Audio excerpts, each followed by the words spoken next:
In 1972, a plane carrying 45 passengers crashed in the high, snow-capped mountains known as the Andes. A group of passengers miraculously survived, but now they face the hardest challenge yet: survival in these harsh conditions. The cold was extreme, the weather was difficult, and there was no sign of any living creature in this remote place, far from all the necessities of life. There was no food left around them except for the little that was on the plane. Now they had to make the hardest decision of their lives, to eat each other to survive. The situations and challenges the passengers would go through were worse than anything you could imagine. Still, they continued to fight and cling to the hope of survival. Would they survive in the end, or would this be their last trip? The story begins in October 1972. The characters are a rugby team. This team consisted mostly of students in their early 20s. They were from Uruguay, a country in South America. The team was invited to a match in Chile, another South American country. They were flying from Uruguay to Chile, passing over Argentina. Keep this route in mind because it is important to the story. The trip was supposed to be short, lasting 4 days, but they were going on Thursday and returning on Monday. The next step was that they hired a plane at a cheap or reasonable price because they were young and didn't have much money. One of the members of the team decided to bring his family with him. In the end, the total number of passengers on the plane was 45, including the pilot, co-pilot, and crew. This young man named Nando Bravo was one of the team members. Keep this person in mind because he will play a big role in the story, perhaps even be considered the main character. Nando was one of those who brought his family with him. When he heard there was space in the plane and empty seats, he decided to bring his mother and sister with him. He called them and told them they would go with him to Chile.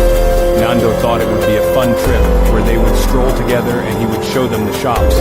It was like a gift he was giving them with love. He didn't know what awaited them.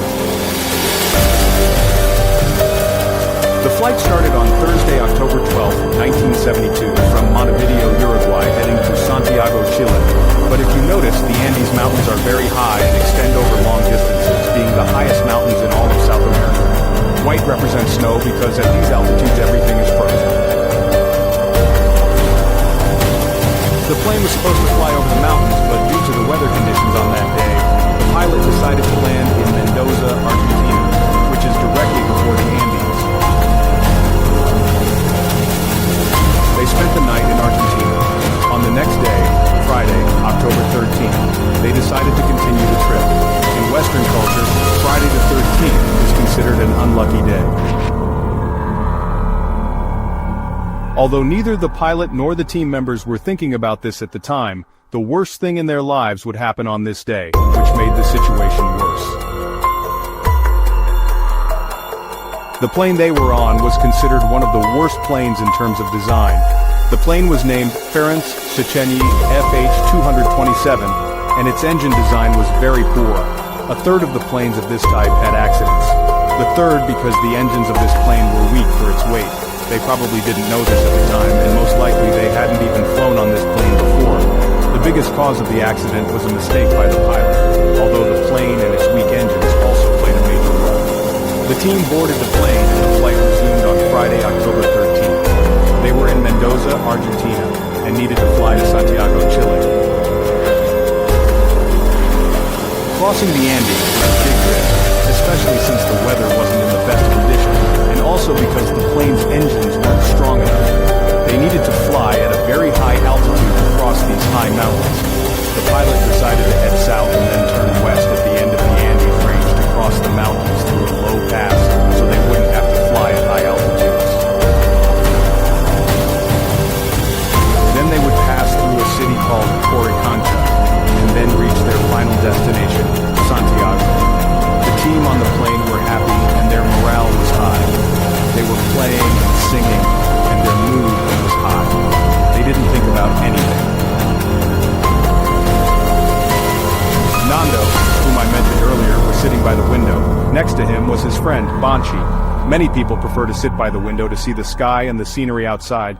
His friend said to him, "Brother, you've been sitting by the window since the beginning. Come on, come here." So he gave him the seat by the window. At that moment, although it seemed like an ordinary moment, it was the moment that determined who would live and who would die. Returning to the flight, the plane reached the end of the Andes in the south, and the pilot turned west toward the city of Coricancha. The expected arrival time at Coricancha was 3 p.m., but the pilot contacted the airport in Santiago and informed them that they were currently above Coricancha at 3:25 p.m. So, the arrival at Coricancha was 8 minutes early. Understand that the distance they were supposed to cover on the end of the Andes range took about 11 minutes, but the pilot, when he contacted the airport and said they were above Coricancha, only 3 minutes had passed. That means the plane hadn't reached Coricancha yet, but was still over the Andes. The pilot, thinking he was above Coricancha, turned north, thinking he would head towards Santiago, but in reality, he was deep inside the Andes. Of course, visibility was difficult because of the height of the Andes and the terrain, which created always bad weather that made visibility very hard. The pilot couldn't determine its location through sight. They were above the clouds, but strangely, how he thought he had covered the entire distance in 3 minutes. This was the fatal mistake he made. Now the pilot was flying the plane above the clouds and didn't know that the Andes were directly under him. Of course, the more he deepened into the mountains, the stronger the winds caused by the mountains became. The passengers on the plane began to feel these atmospheric disturbances. The flight attendant told them to sit in their places and fasten their seatbelts, saying to them, word for word, "The plane will dance a bit. Stay in your seats." Of course, everyone was on their minds at that time that this was just turbulence and that they would soon pass. The pilot and co-pilot decided to reduce the intensity of these atmospheric disturbances. They decided to descend below the clouds. As we said, they thought they had already passed the mountains, but they didn't know that they were actually flying into the mountains themselves. The cloud cover and the weather prevented them from seeing the mountains underneath them. Every time they descended more, the wind and air currents became stronger. The passengers inside the plane began to feel fear. When the plane descended under the cloud cover, the pilot and co-pilot were surprised by the high peaks of the Andes right in front of them. Even the passengers, when they looked out the windows, saw around them the mountains, and the real fear began to creep into their hearts. They realized something was wrong. The pilot and co-pilot tried to push the plane's engines to their maximum power, and they tried to rise above the mountains, but, as we said, the biggest flaw in this plane was the weakness of its engine. When a plane like this is under so much pressure, it won't be able to rise above the mountains at the required speed. It was literally heading for a collision with the mountain. The pilot saw a small opening or bend in the mountain and decided to try to go through it, but the plane couldn't rise at the required angle. It hit the mountain, and in one moment, the tail and wings of the plane disappeared, and most of the body of the plane vanished, leaving only the front part of it. At this moment, some of the passengers were literally thrown out with the parts that had broken off, especially those who were in the back of the plane. The front part slid on the snow, and the remaining passengers inside tried to cling to their lives. The slide wasn't smooth at all inside the plane. The seats flew from their places and hit each other, and the bodies of the passengers collided. Some of them died on the spot, others were injured, some were thrown, and some had broken legs. The situation was terrible. Despite all this, they were actually lucky that the plane didn't completely crash. The pilot's last attempt to go through the bend in the mountain was what saved the front part of the plane, and the sliding of the front part on the snow was somewhat smooth, saving the lives of many of them. This was amazing in itself. Imagine that the initial crash resulted in only 12 deaths out of the 45. After the crash, there were 33 people still alive, but among these 33 people, many had severe and serious injuries. The survivors who still had the ability to move got out of the plane and began to look at the place around them.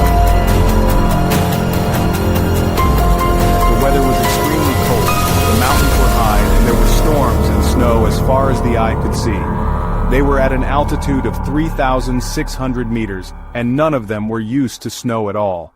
Those who were in better condition began to help the injured. The situation was terrible: the dead, the unconscious, and the injured with serious injuries. Nando was among those who were unconscious, and the others weren't sure if he was still alive.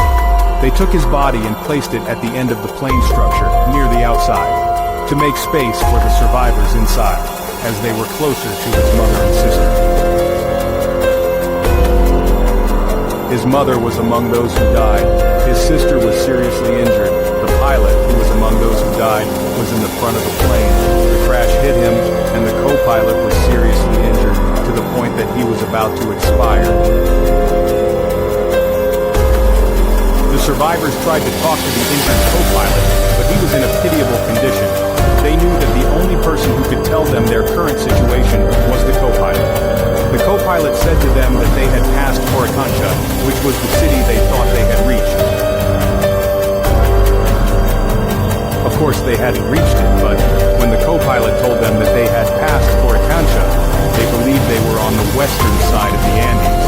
However, in reality, the plane had crashed on the eastern side of the Andes, meaning the Argentine side. The place where the plane crashed was very far from any trading civilization. Eventually, it would be called the Valley of Tears because of this plane crash. There were the dead who had died, and the co-pilot, after learning that they had passed Coricancha, couldn't hold on and died shortly after. The survivors tried to use the plane's radio to contact anyone who might respond, but the radio was not working, most likely because it had failed during the crash and impact. The survivors knew they had to adapt quickly to the situation and protect themselves from the harsh weather. They took the blankets that were inside the plane to create space within the structure and began to take the clothes. They knew they needed as much clothing as possible to survive in this cold night. The first night was very bad. The plane crashed at 3:30 in the afternoon, and after half an hour the sun set, and they were directly facing the cold night, where the temperature dropped to minus 30 degrees Celsius. All they had to do was gather close to each other inside the plane structure and try to warm each other with the heat from their bodies. During the first night, 5 more people died, some due to their injuries and some due to the extreme cold. Now, 28 people remained alive. The next day, after the sun rose again, they felt a little warm, although it wasn't real warm, but it was better than the night. The survivors took out the bodies of the people who had died during the previous night to make more space for themselves inside the structure. The second major problem they faced was the lack of food. They had nothing except some canned sardines, pieces of chocolate, and cookies, which they divided among them, but it wasn't enough for anyone to feel like they had eaten anything. Even though they tried to ration it very carefully, it didn't last for more than 2 days. On the third day, Nando, whom they almost thought was dead, began to move. They had even placed him at the end of the plane, near the exit, and his body was exposed to the extreme cold. At that moment, something strange happened. Nando had internal bleeding or a brain injury, according to modern medical professionals. Today, if a person has internal bleeding in the brain, the best way to save them is to put them in a very low temperature environment. The people who were with Nando, when they placed his body at the end of the plane near the exit, this is what most likely saved his life. The extreme cold saved him from the internal brain injury that had occurred. Everything was a coincidence, without any planning from anyone, but from the Lord. When Nando began to wake up, he tried to understand what was happening around him. His friends called to him and said, "Nando, can you hear us? Nando, can you understand us?" He tried to understand what had happened to his friends. Unfortunately, they didn't realize that he had just come out of a coma, and they kept telling him bad news. They told him that the plane had crashed, and that his mother had died, and his sister was seriously injured. Nando, despite the difficult situation he was in, understood everything quickly. When he heard about his mother and sister, he asked where his sister was. They pointed to her, and it was clear that her condition was very serious. He went to her and sat down to help her. Definitely at that moment he felt a huge guilt because he was the one who had brought them along with him. She was 17 years old, but not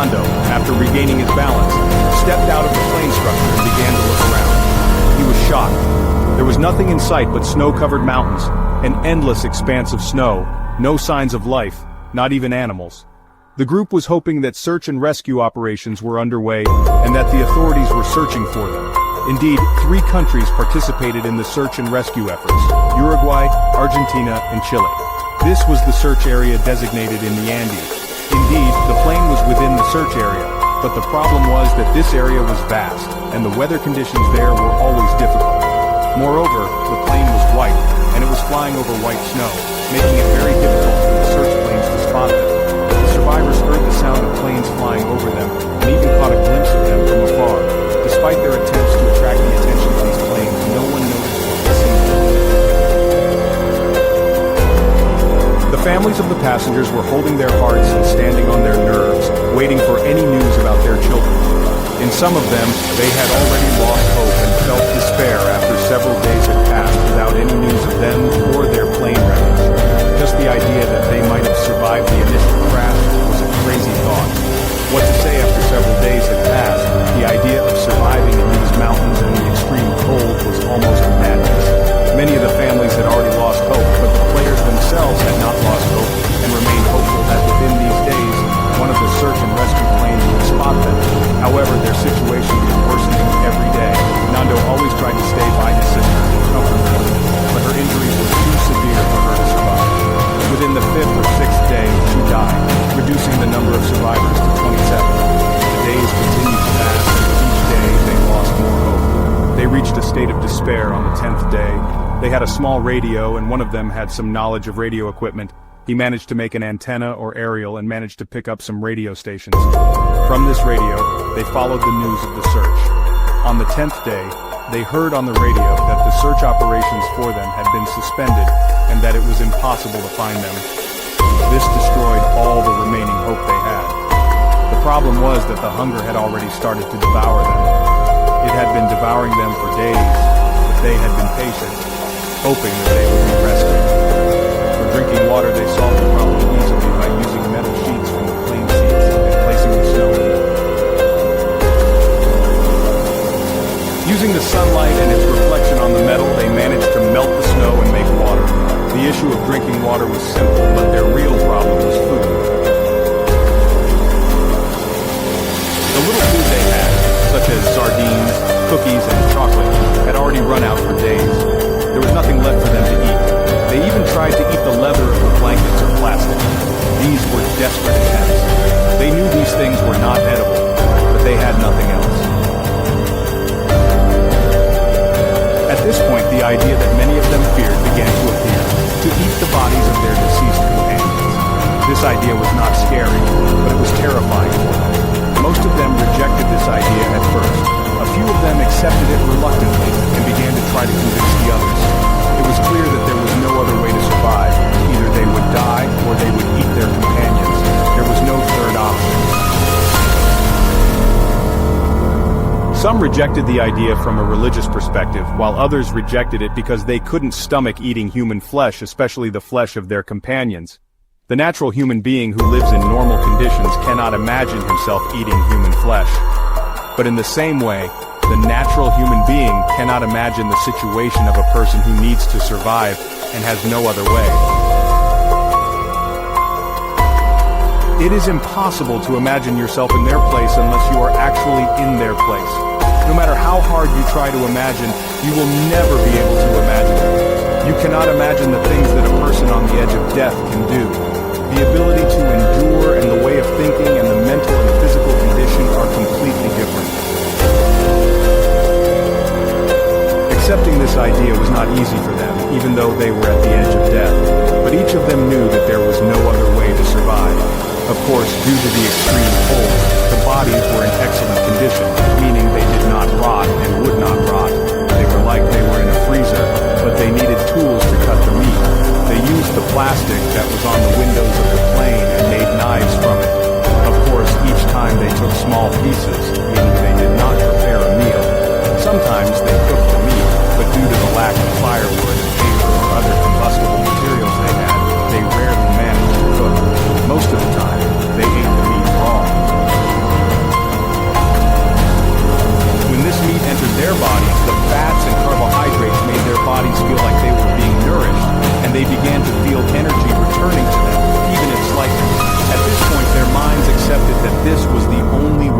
survive. To get used to this, they made an agreement among themselves that if any of them died, the rest could eat their body. Over time, they began to get used to this, and it became part of their daily lives. Their only source of food was this. Days passed, and they continued with the same routine and situation, but they clung to any chance of survival. They had no specific goal, just survival, and they didn't know where they were going or what they would do. The difficulties stopped here, but the next disaster was coming. The Andes Mountains, due to their height and the large amounts of snow that fall on them, can have avalanches. The problem was that the place where the plane structure was located was like a valley surrounded by mountains on all sides, meaning it was vulnerable to any avalanche that might come from above. On approximately the 15th day, heavy snow began to fall in the area where they were. Of course, they remained sheltered inside the plane structure, and even built a wall using the blankets and items they had to cover the opening of the plane structure. The snow continued to fall heavily for about 3 days. Of course, the more the snow accumulated, the higher the chances of an avalanche. On the night of the 18th, while they were sitting inside the plane structure, they suddenly heard a sound like an explosion. It was the sound of thunder. This sound occurs when an avalanche begins because the snow loses its cohesion. Then they felt a tremor in the ground, as if 100 forces were running towards them. In that moment, the avalanche invaded the whole plane, and all of them were buried under a massive amount of snow. The situation turned into chaos in an instant. Some of them were completely buried under the snow to the point that they could not move at all. Of course, this is one of the worst ways of dying for a human. Imagine yourself buried under snow in this freezing cold and unable to move or even breathe. Some were partially buried, but they were able to move a little. Those who could move began to try to free themselves. Some were injured due to the force of the avalanche, which struck them violently and threw them against the plane structure. The ones who could move began to try to help the buried and injured and to get the situation under control. The situation was very difficult, and the tragedy was that even those who could get out of the snow could not find a safe place around them. The world around them was all snow, and they could not move. They were trapped inside the plane structure for 3 days. They were all buried under the snow, but inside the structure, which was the only thing that protected them. Above, the snowstorms were raging, and they could hear the sounds of the storms above their heads from under the snow. It was possible that the avalanche turned from a curse into a blessing, as it provided them with a barrier to protect them from the fierce storms above. They remained sheltered inside the plane structure, and the only source of warmth they had was a small lamp or two. Of course, the situation remained very difficult. The avalanche caused the death of 8 of them, reducing the number of survivors from 27 to 19 people. But the death of these 8 was, in itself, a blessing, as it provided the remaining ones with additional food that they could live on for a while. At the same time, it reduced the consumption of their limited food sources. Something frightening is that you can talk about death in this way, but this was their reality and their life during this period. First, without the death of these 8, survival would have been difficult, and they would have been buried under the structure. The old bodies of their companions they had been eating were outside the structure. After they were buried under the snow inside the structure, they had to eat from the newly buried bodies. The second thing was that when they finally came out after 3 days under the snow, these new bodies would help them survive for a longer time. Again, something frightening is that you can talk about death in this way, but this was their reality and their life during this period. The plane structure was almost buried under the snow after they came out, but gradually the snow began to melt, and they began to clean the snow from the inside of the structure. The structure was, for them, like a house or a shelter. The place was the only one where they could take shelter. Of course, the plane structure, being a plane, was made of insulating materials, so it gave them some warmth compared to the environment around them. Of course, some of you may ask why they didn't try to explore the area around them. Why did they stay in the same place? At least they could look around or walk a little. Maybe they could find something. The answer is that they actually tried. They tried to explore the area around the tail of the plane because they thought there might be supplies or things that could help them. But their attempts were always unsuccessful. They couldn't move far from the structure. The first and main reason was the depth of the snow. When they walked on this snow, their feet sank into it, making walking very difficult. Additionally, the weather was very changeable. Suddenly, snowstorms could blow without any protection or tools to protect them, making any movement very difficult and dangerous. Even their eyes were burning and they couldn't see anything because they had nothing to protect their eyes. All their initial attempts to explore the surrounding areas were unsuccessful. They could only travel short distances and then return to the structure. The biggest problem they faced was that their feet sank into the snow, making walking very difficult.